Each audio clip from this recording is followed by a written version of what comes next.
Négette et bienvenue au parc.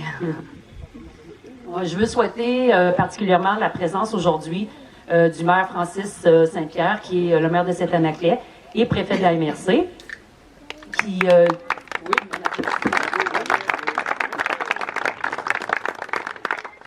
dont la municipalité est un collaborateur qui est vraiment important pour nous. Je voulais saluer si le maire de Rimouski est ici, je ne l'ai pas vu. Est-ce qu'il est ici, le maire de Rimouski, ou une personne qui le représente?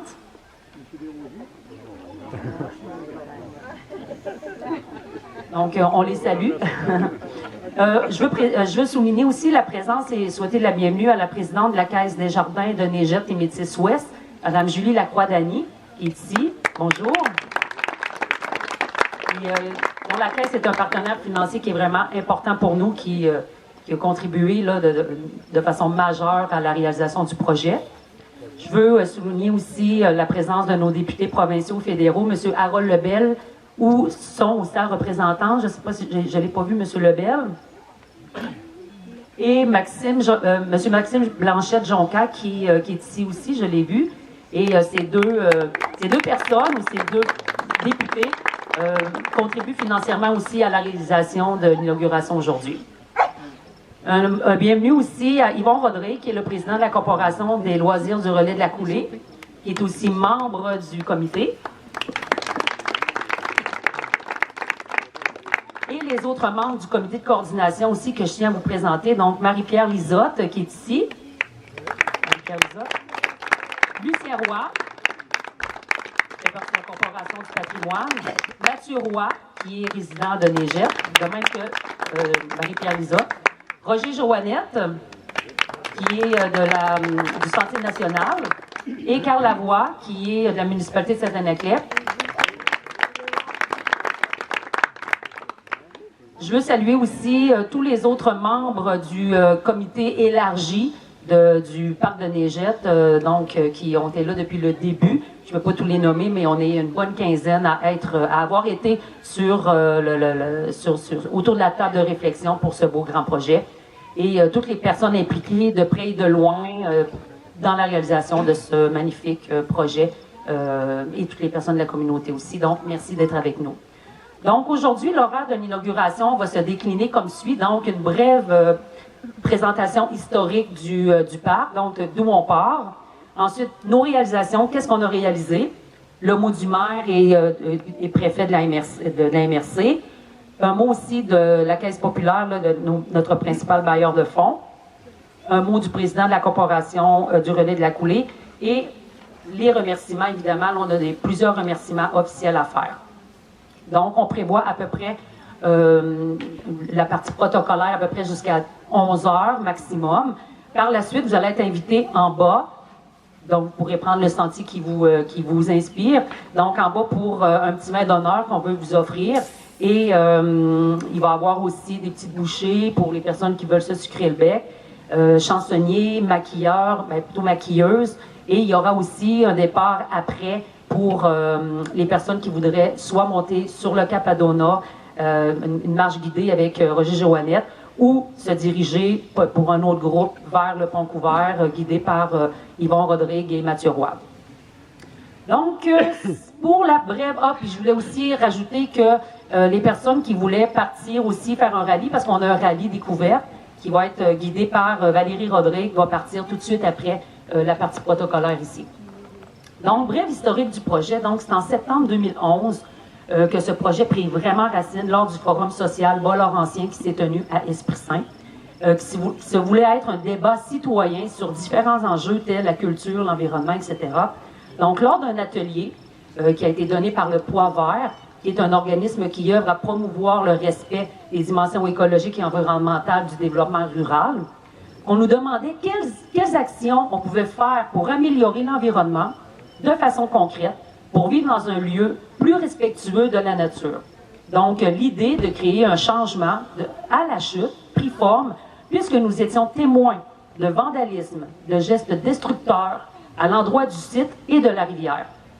Donc, des représentants d'organismes concernés par le secteur de la chute, soit la Corporation du patrimoine pour le four à chaud qu'on retrouve ici dans le stationnement, Le Sentier national, donc qui va jusqu'au Mont-Commis même. L'organisme des bassins versants du nord-est du Bas-Saint-Laurent, puisque la rivière Négette se déverse dans ce secteur-là. Des citoyens et citoyennes de Négette, comme moi, qui étaient témoins de tous ce vandales-là, et des citoyens aussi de Rimouski.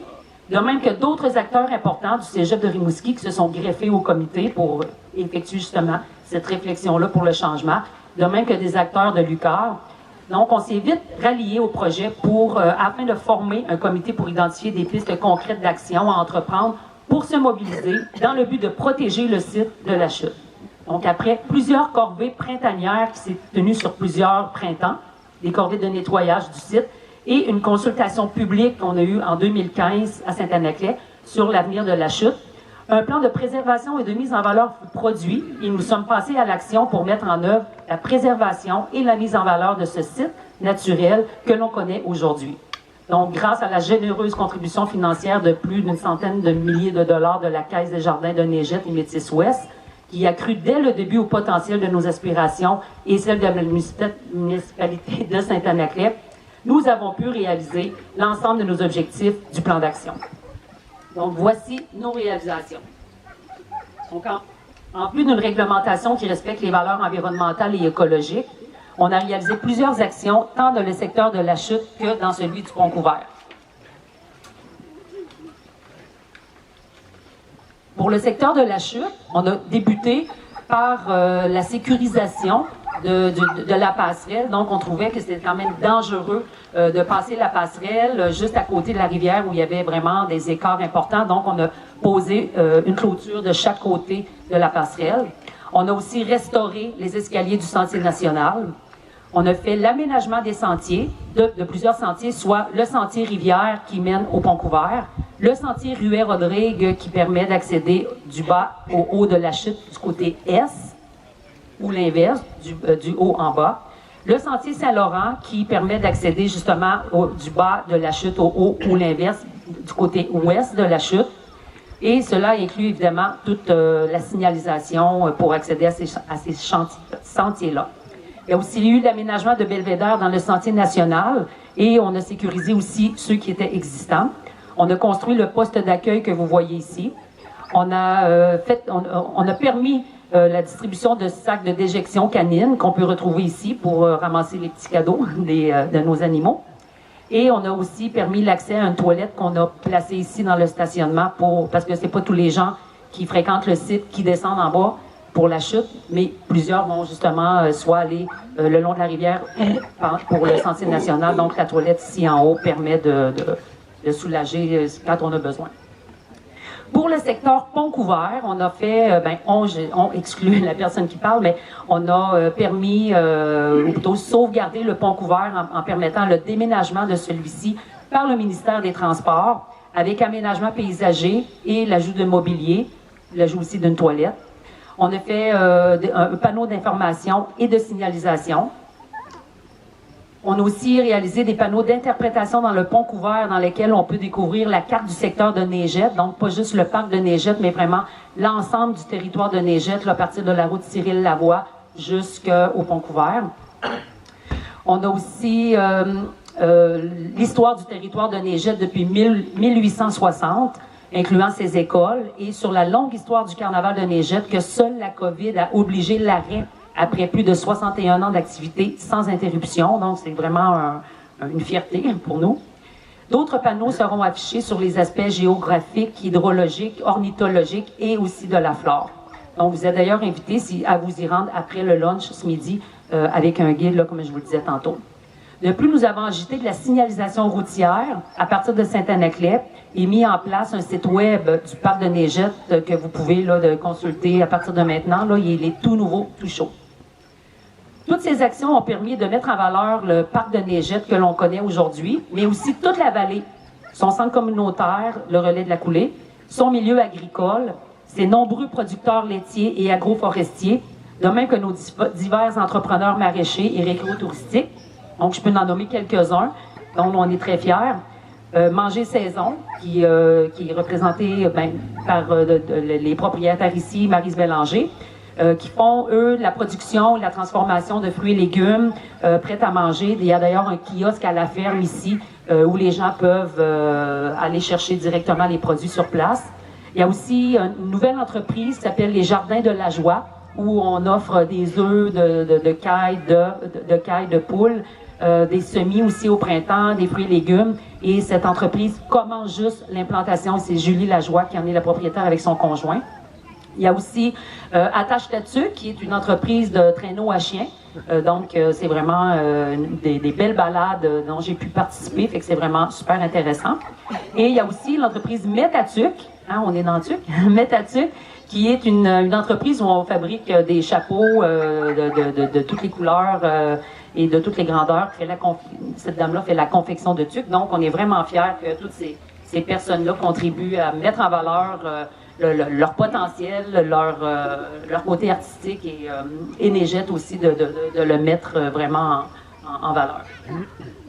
Donc, pour nous, c'est la suite d'un grand rayonnement dans la communauté, le fait de mettre en place, là, de réaliser, si je peux dire, ce beau projet.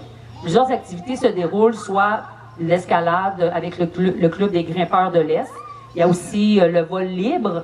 Puis je parle du Club des grimpeurs. Il y a d'ailleurs des activités, là, ils vont offrir des ateliers cet après-midi. Je pense que c'est déjà complet en termes d'inscription. Et il y a le vol libre aussi. Régulièrement, on voit planer dans le ciel ou voler des parapentes.